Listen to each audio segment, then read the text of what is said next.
Hello everyone, कैसे हैं आप सभी। आई होप आप सभी अच्छे होंगे। आपका स्वागत है साइंस विद प्रीति में। और आज हम करने वाले हैं न्यूट्रिशन।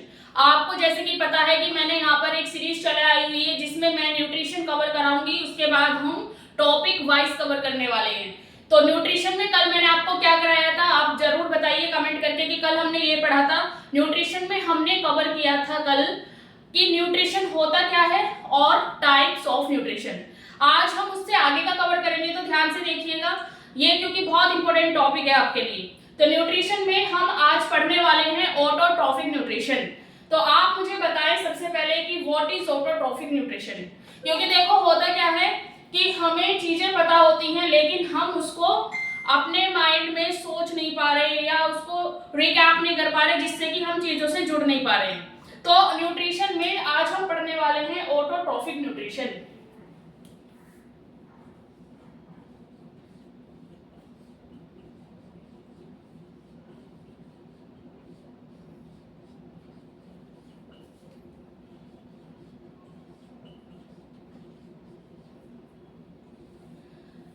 अब कल जैसे कि मैंने आपको बताया था, क्या बताया था कि ऑटोट्रॉफिक न्यूट्रिशन में जो ऑर्गेनिज्म होंगे वो अपना फूड अपने आप बनाएंगे। ठीक है, इसका एग्जांपल हमने लिया था green plants and some bacteria. ठीक है, कुछ बैक्टीरिया भी ऐसे होते हैं जो अपना फूड अपने आप बनाते हैं और ग्रीन प्लांट्स तो होते ही हैं।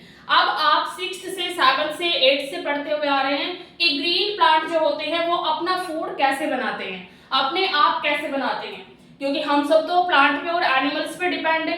तो प्लांट्स कैसे अपना फूड बना पा रहे हैं, तो आप मुझे कमेंट करके बताइए कि जो प्लांट है वो फूड कैसे बना पा रहे हैं। आई होप आप सबको पता होगा। तो यहाँ पे ऑटोट्रॉफिक न्यूट्रिशन में हम एग्जांपल लेके चलेंगे green plants. This is the example of NCERT book. अब देखो ग्रीन प्लांट्स में होगा क्या, क्योंकि ग्रीन की बात हुई, ग्रीन प्लांट्स की बात हुई, तो ये जो ग्रीन टर्म है ये किसकी वजह से आता है, क्लोरोफिल। किसकी वजह से आता है ये, क्लोरोफिल। ठीक है, तो इसकी बात तो हम अभी आगे करने वाले हैं। सबसे पहले मैं यहाँ पे आपको बता रही हूँ कि ऑटोट्रॉफिक न्यूट्रिशन में जो ऑटोट्रॉफ्स होते हैं या फिर जो ऑर्गेनिज्म होते हैं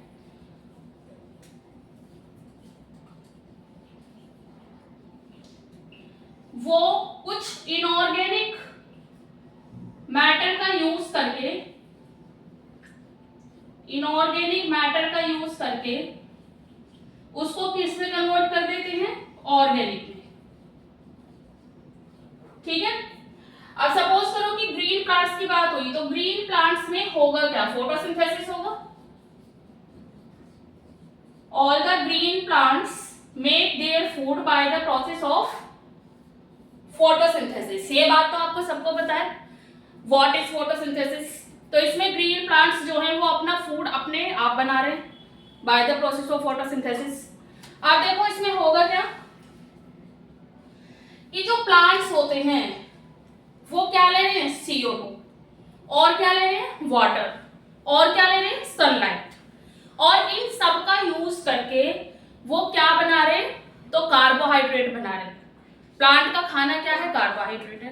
किस फॉर्म में बनेगा, तो प्लांट जब बना रहा है तो वो ग्लूकोज की फॉर्म में ही होता है, लेकिन जब थोड़ा फूड तो यूटिलाइज हो जाएगा और जो थोड़ा फूड यूटिलाइज नहीं हो रहा है तो उसको वो एक फॉर्म में स्टोर करके रखिएगा और उस फॉर्म को हम बोलते हैं स्टार्च।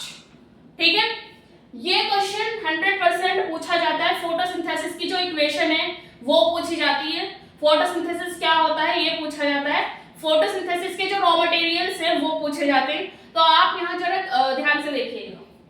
अब फोटोसिंथेसिस में इसकी इक्वेशन क्या होगी, सबसे पहले हम वो लिख लेते हैं 6CO2।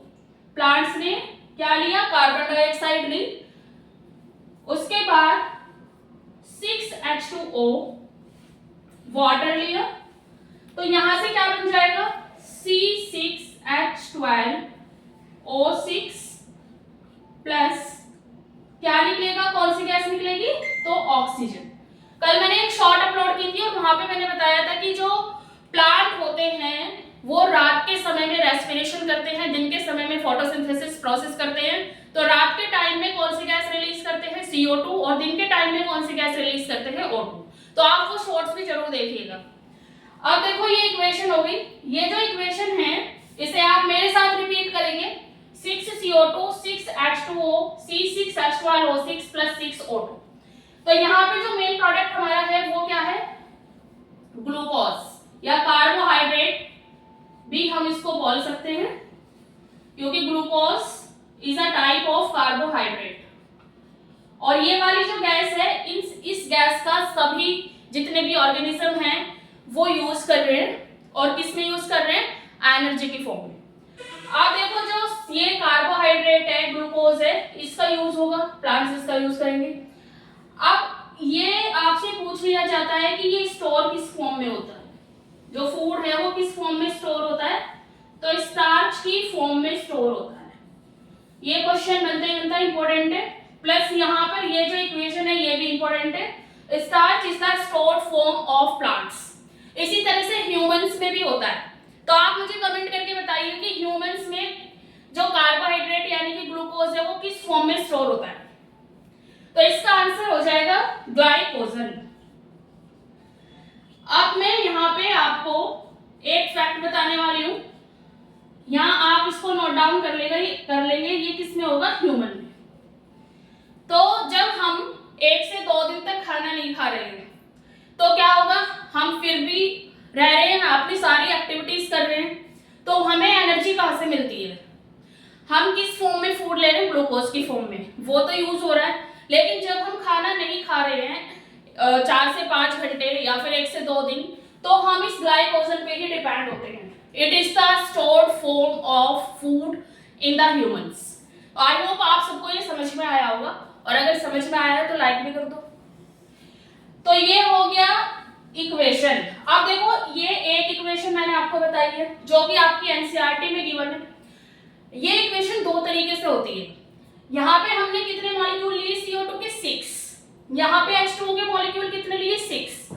यहाँ ग्लूकोज बन गया C6H12O6 और यहाँ ऑक्सीजन बन गई 6O2। अब इस इक्वेशन में भी बहुत सारी कंफ्यूजन होती है बच्चों को, क्योंकि आपको करना क्या है कि सिर्फ इक्वेशन ही नहीं देनी, आपको ये इक्वेशन बैलेंसिंग फॉर्म में भी लिखनी होती है। ठीक है, तो यहाँ आप जब इसको बैलेंस करके देखेंगे तो ये इक्वेशन बिल्कुल बैलेंस है। अब एक मैं दूसरी इक्वेशन बता रही हूँ आपको, जरा ध्यान से देखिएगा। देखो यहाँ हम लेंगे 6CO2, यहाँ वाटर हमने 6 लिया, यहाँ वाटर हम क्या लेंगे? 12H2O। सेम प्रोडक्ट बनेगा C6H12O6 प्लस क्या निकलेगा? अब देखो ध्यान से, यहाँ पे हमने कितने मॉलिक्यूल लिए हैं वाटर के? 12।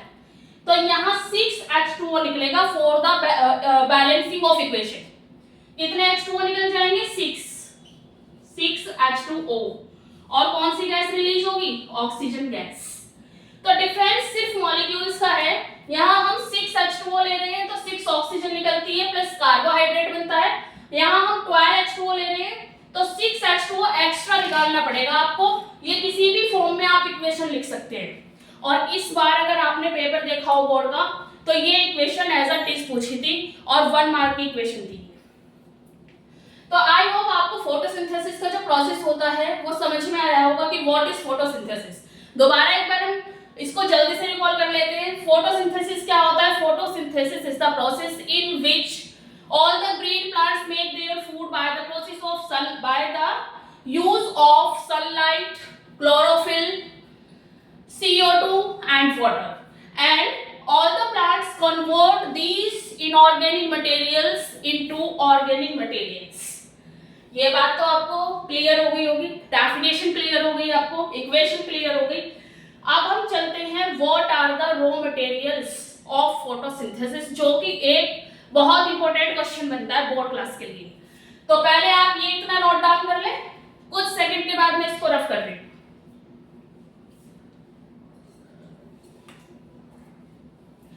और कमेंट करके बताते रहिएगा कि आपको ये समझ में आ रहा है कि नहीं आ रहा। तो अब हम इसको रफ कर लेते हैं।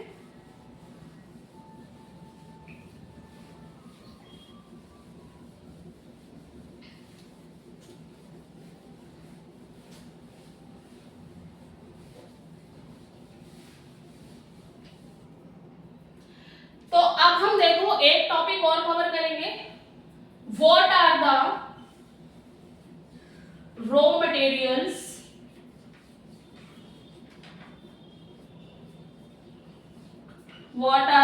Materials of photosynthesis. अच्छा क्वेश्चन है।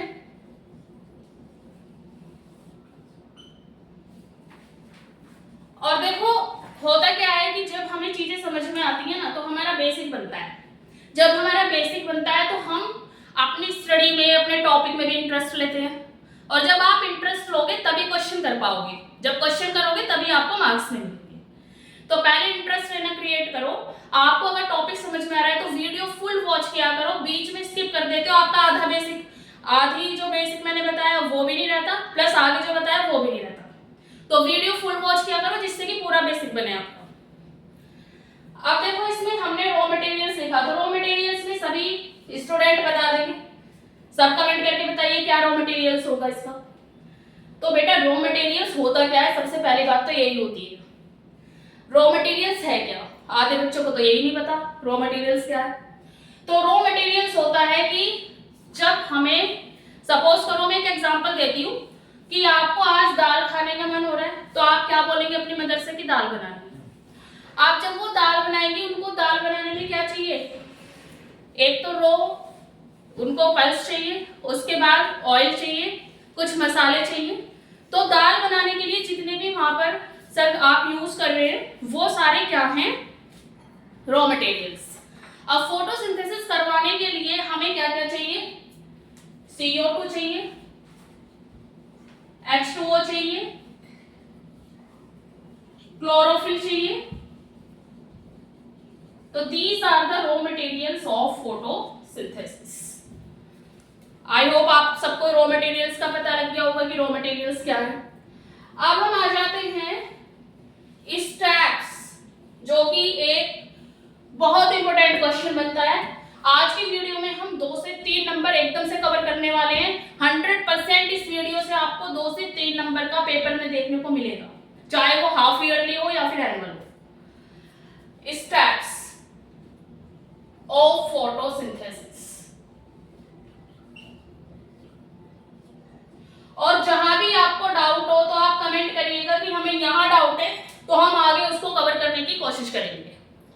तो देखो फोटोसिंथेसिस के स्टेप में सबसे पहले क्या होता है, सोचिए जरा क्या होगा सबसे पहले। भाई फोटोसिंथेसिस करवा रहे हैं, प्लांट अपना फूड बना रहा है, सनलाइट ले रहा है, CO2 ले रहा है, वाटर ले रहा है। सनलाइट कहां से लेगा, सन से लेगा। CO2 कहां से लेगा, एयर से लेगा। वाटर कहां से लेगा, सॉइल से लेगा।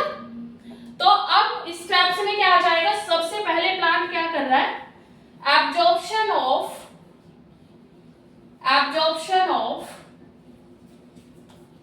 सनलाइट। Absorption of sunlight. अब सनलाइट को एब्जॉर्ब कौन करेगा, तो क्लोरोफिल मॉलिक्यूल होता है, पता है ना, ग्रीन कलर किसकी वजह से, किस पिगमेंट की वजह से, क्लोरोफिल की वजह से। तो absorption of sunlight by the chlorophyll pigment, by the chlorophyll. ठीक है। जब प्लांट्स ने सनलाइट को एब्जॉर्ब कर लिया तो वो उसने क्या ली, लाइट एनर्जी ली।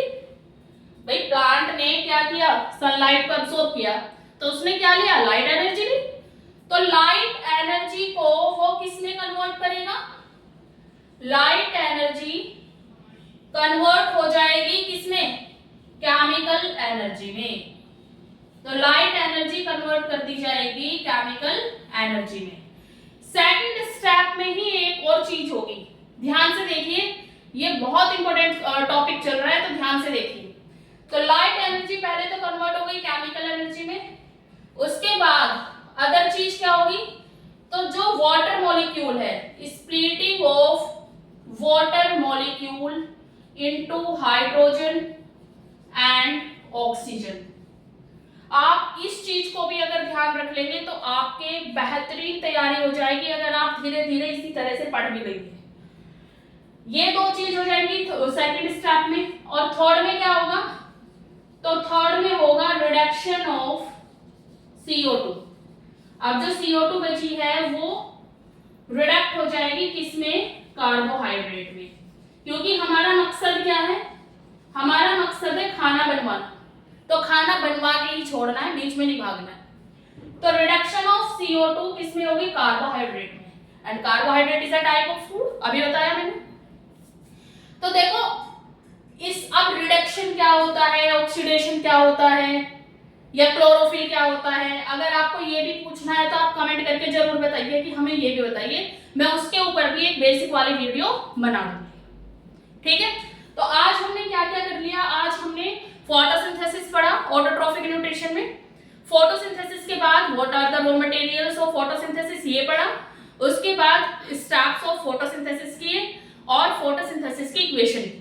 तो आज आप इतना जो है रिवाइज करिए, वीडियो को देखिए, ध्यान से देखिए, और जो भी डाउट है वो कमेंट में बताइए, और कल हम इसके आगे का कवर करेंगे। कल मैं आपको बताऊंगी what is stomata, what is the role of stomata in the photosynthesis, structure of stomata, और स्टोमेटा के ओपन होने में या क्लोज होने में कौन वर्क करता है, यानी कि गार्ड सेल। यहां से भी आपका 1 से 2 क्वेश्चन आता ही आता है। तो अगर आपको ये वीडियो अच्छी लगी है तो एक तो चैनल को सब्सक्राइब कर लो भाई, क्योंकि आपको इसी तरह की वीडियो में प्रोवाइड करने वाली हूँ। मैंने ये टॉपिक वाइज सीरीज चलाई है, तो मैं टॉपिक वाइज आपको कवर कराऊंगी। बायोलॉजी का पार्ट हम पहले कर लेंगे, बीच बीच में मैं केमिस्ट्री की भी वीडियो डालूंगी। प्लस आपकी जो रिक्वायरमेंट्स है आप उसको कमेंट में जरूर लिखें, और अगर वीडियो पसंद आई है तो वीडियो को लाइक जरूर कर दें और चैनल को सब्सक्राइब कर लें। मिलते हैं नेक्स्ट वीडियो में।